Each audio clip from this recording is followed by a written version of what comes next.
Hello student, स्वागत है आप सभी का आपके अपने चैनल गॉड क्लासेस पर। गॉड क्लासेस यानी मैथ्स भी एंड मस्ती भी। तो बच्चों, आज की जो क्लास है यहाँ पर आज हम करने वाले हैं application of derivative applied maths class 12th। ठीक है, तो क्लास 12th का ये टॉपिक है एप्लीकेशन ऑफ डेरिवेटिव। इसके आज के इस वीडियो में हम करने क्या वाले हैं, सीखने क्या वाले हैं। आज के इस वीडियो का जो टॉपिक है उसमें हम सीखेंगे डिमांड फंक्शन। डिमांड फंक्शन क्या होता है, रेवेन्यू फंक्शन क्या होता है, एवरेज रेवेन्यू फंक्शन निकालना सीखेंगे, profit function, average profit function और ब्रेक इवन पॉइंट। इन सब का जो बेसिक्स है, इन सब की जो टर्म्स हैं उनको हम डिस्कस करेंगे, क्या चीज़ क्या होती है, ताकि आपको बेसिक्स क्लियर होंगे तो क्वेश्चंस करने में आपको बिल्कुल भी प्रॉब्लम नहीं आएगी। नेक्स्ट वीडियो में इसके क्वेश्चंस करेंगे जो एक्सरसाइज 6.9 है। आज ये सारा का सारा हम बेसिक डिस्कस करते हैं।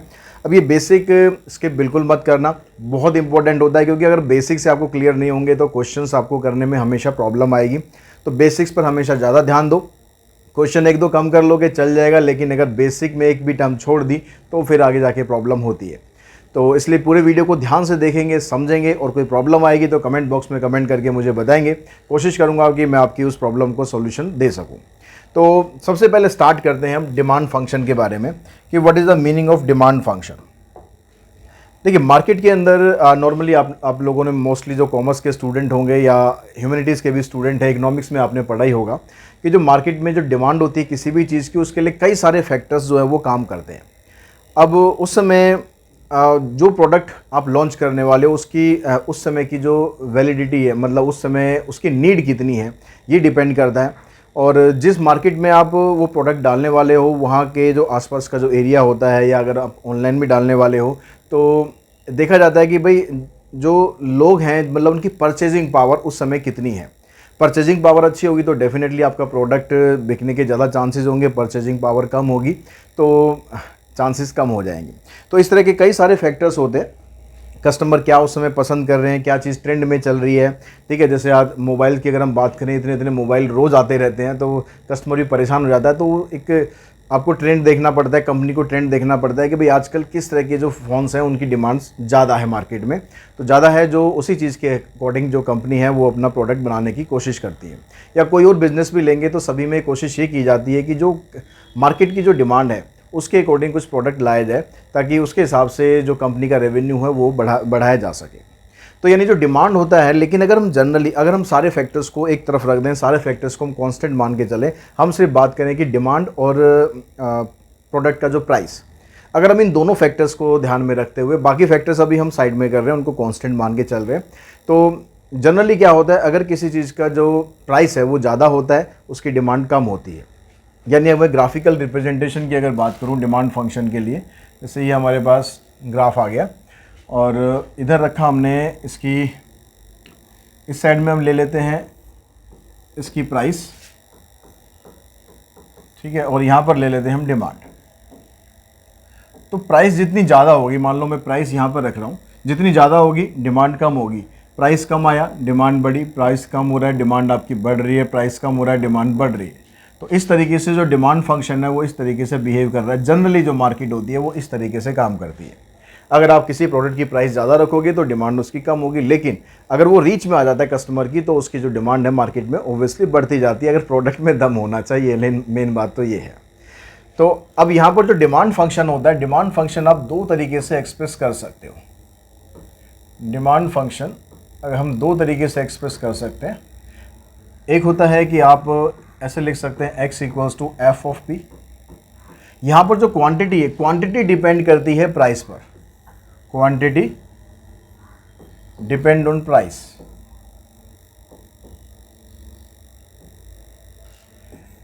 ठीक है, कि मार्केट में जो भी आप प्रोडक्ट लॉन्च कर रहे हो उसका प्राइस क्या है, उसके हिसाब से उसकी क्वांटिटी की डिमांड होगी।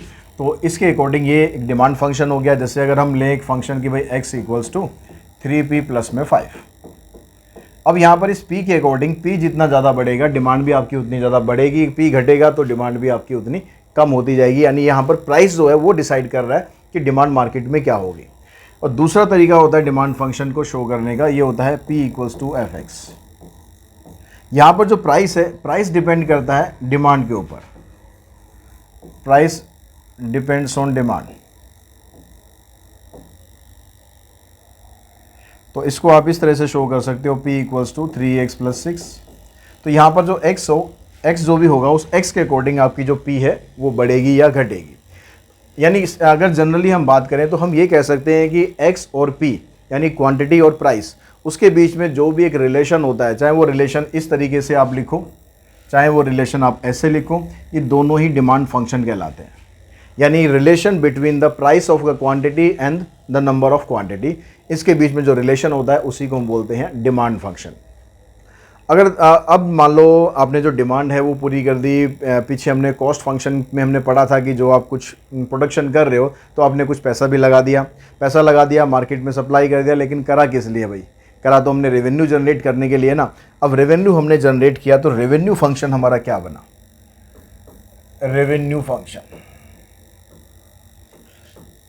ठीक है। पैसा लगाने के बाद अब पैसा ब्लॉक तो नहीं करना ना, उसको आगे मार्केट में लेके जाना प्रोडक्ट को, और वहाँ से कुछ रेवेन्यू जनरेट करना है ताकि एक मोटिवेशन मिल सके आगे काम करने के लिए।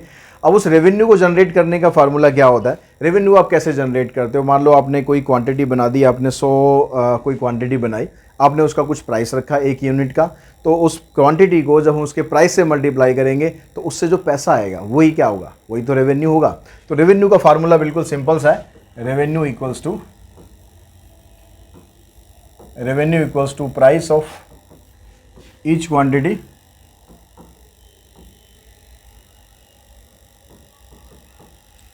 इनटू में नंबर ऑफ प्रोडक्ट या number of quantity, number of product आप लिख लो।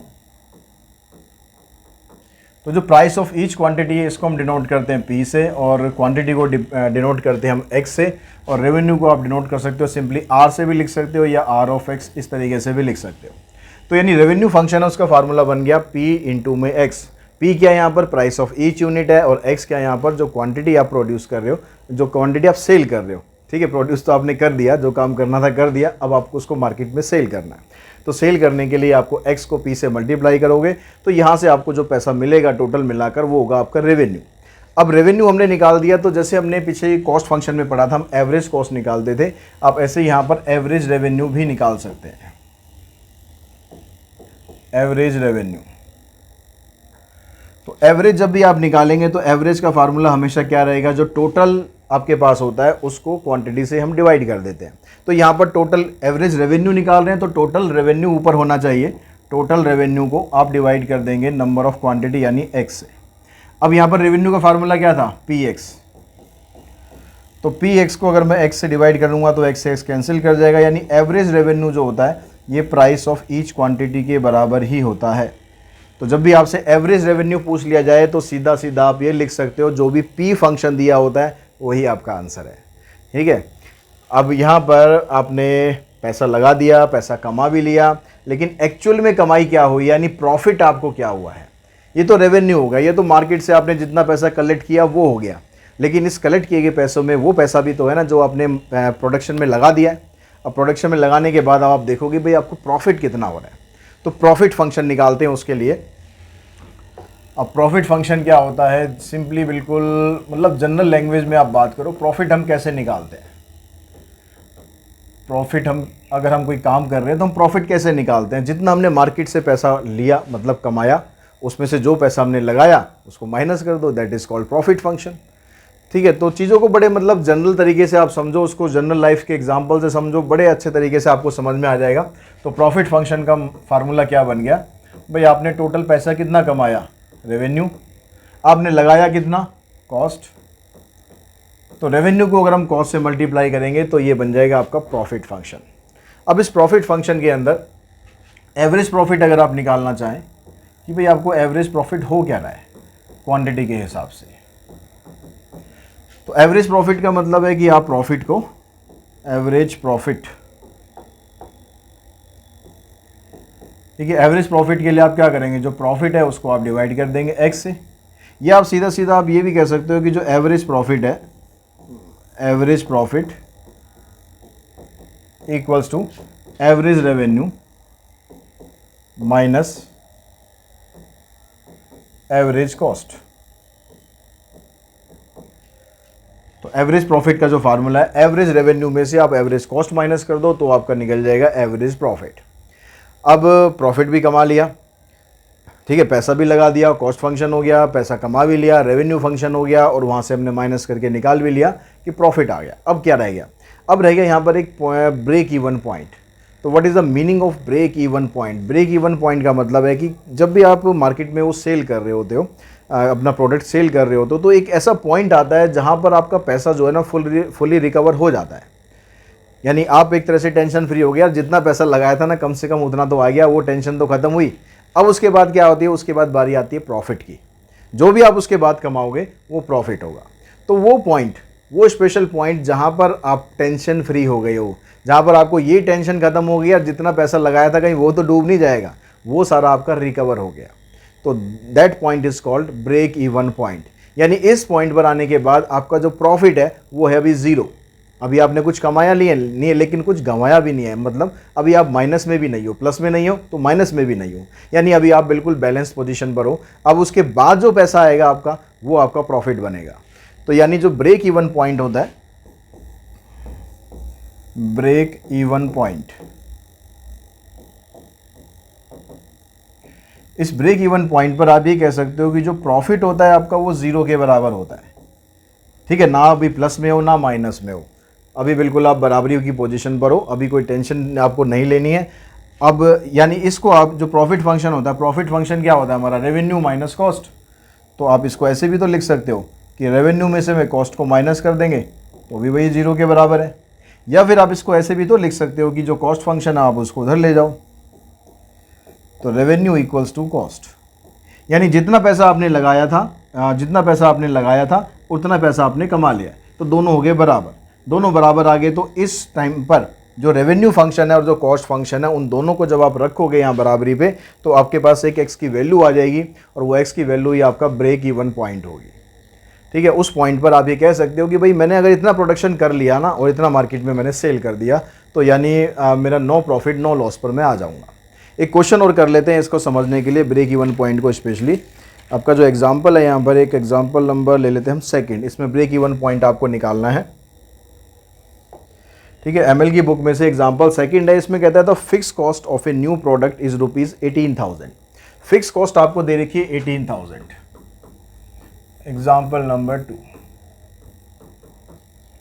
ये आपको दे रखी है फिक्स कॉस्ट,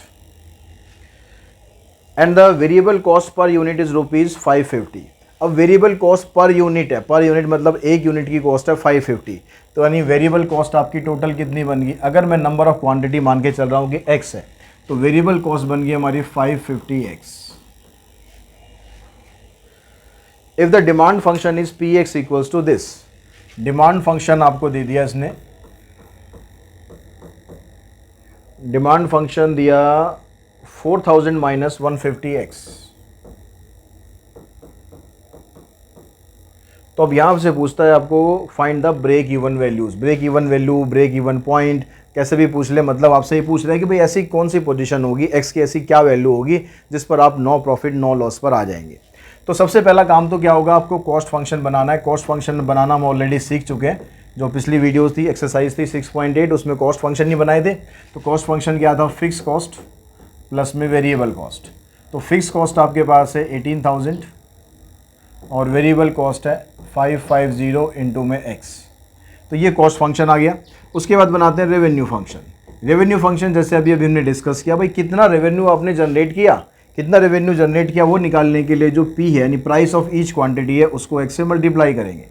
अब यहाँ पर जो P आपको दे रखा है ये इन टर्म ऑफ x है, इसलिए यहाँ पर ये x लगाया हुआ है। खाली अगर सिंपली P लिखोगे तो भी बात वही होती है। ठीक है, ये वाला px नहीं है, ये वाला px नहीं है, ये P अलग है, इनटू में x अलग है। ये P मतलब प्राइस ऑफ ईच क्वांटिटी, मतलब ये है 4000 माइनस 150x, और इसको आपको क्वांटिटी से मल्टीप्लाई करना है। ये एक पीस की क्वांटिटी है, एक प्रोडक्ट की वो है प्राइस है, और इसको आपको मल्टीप्लाई करना है कितने टोटल हमारे पास क्वांटिटी है। तो इसको मल्टीप्लाई करा आपने, ये बन गया 4000x माइनस 150x स्क्वायर। तो ये आपके पास रेवेन्यू और ये आ गया आपके पास कॉस्ट। अब ब्रेक इवन वैल्यू के लिए हमने जैसे अभी समझा, ब्रेक इवन पॉइंट जब आता है तो उसमें आपका रेवेन्यू और आपकी कॉस्ट दोनों इक्वल हो जाती है। तो यहाँ पर रेवेन्यू हमारे पास ये आया है, रेवेन्यू और कॉस्ट दोनों इक्वल होंगी। तो रेवेन्यू आपके पास ये बन गया, तो रेवेन्यू है हमारे पास 4000 x माइनस 150x², और जो कॉस्ट फंक्शन है वो आ गया आपके पास 18,000 प्लस 550x।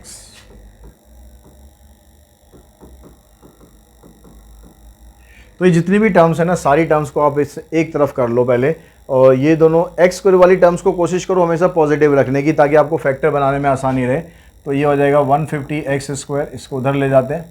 ये 4000x है, ये इधर जाके माइनस होगा इसके साथ, और इसमें से 4000 में से इसको आप माइनस करोगे तो आ जाएगा कितना, 4000 में से इसको माइनस करेंगे तो आ जाएगा -3450। और जो 18,000 है वो तो ऑलरेडी यहाँ पर है ही। तो ये आपकी अभी इक्वेशन बन गई है 150x² माइनस 3450x, x साथ में लगाना है, x प्लस में 18,000। अब इसमें से जितना आप कॉमन निकाल सकते हो उतना कॉमन निकाल के इसको छोटा करो, जितना आप छोटा कर सकते हो। तो अगर मैं कॉमन निकालूं तो एक तो देखो 0 निकल गई तीनों में से, मतलब 10 कॉमन निकल गया, तो वो 0 तो निकलेगा। उसके अलावा देखो, उसके अलावा 15 से ये भी डिवाइड हो रहा है, 15 से ये भी डिवाइड हो जाएगा। देखो यहाँ पर रहेगा आपके पास x², 15 2 ज़ा 30 और 15 3 ज़ा 45। एक जो 0 थी वो ऑलरेडी निकल चुकी है, और यहाँ पर एक 0 निकल चुकी है, तो 1800 बचा हुआ है। 1800 को अगर हम 15 से डिवाइड करेंगे तो 15 1 ज़ा 15, और कितना बचेगा आपके पास, 3 बचेगा, 15 2 ज़ा 30। ये आपके पास आ गया, ठीक है। x² माइनस 23x प्लस में 120 इक्वल्स टू 0। अब यहाँ पर आप स्प्लिटिंग मिडिल टर्म करके इसके फैक्टर बना लो। अगर स्प्लिटिंग में दिक्कत आती है तो क्वाड्रेटिक फार्मूला से कर लो।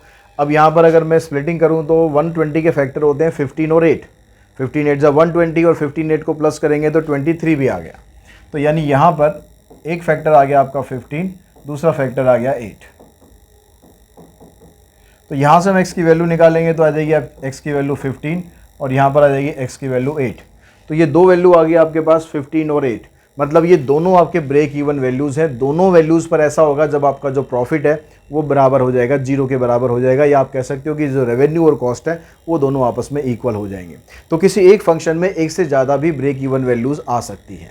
तो इस तरह के क्वेश्चंस आगे हम एक्सरसाइज में करने वाले हैं, जो नेक्स्ट वीडियो में हम करेंगे। आप ये कंसेप्ट समझ के उन क्वेश्चंस को ट्राई कीजिए। बड़े सिंपल क्वेश्चन है, जो बेसिक मैंने बताया, जो फार्मूलेज आपको बताए हैं कि किस तरह से फंक्शन बनेंगे, बस वैसे आप फंक्शन बनाते चलो और आपके क्वेश्चन जो है सॉल्व करते चलो। आज की इस वीडियो में इतना ही करते हैं, नेक्स्ट वीडियो में मिलते हैं बहुत जल्दी। Thanks to all of you.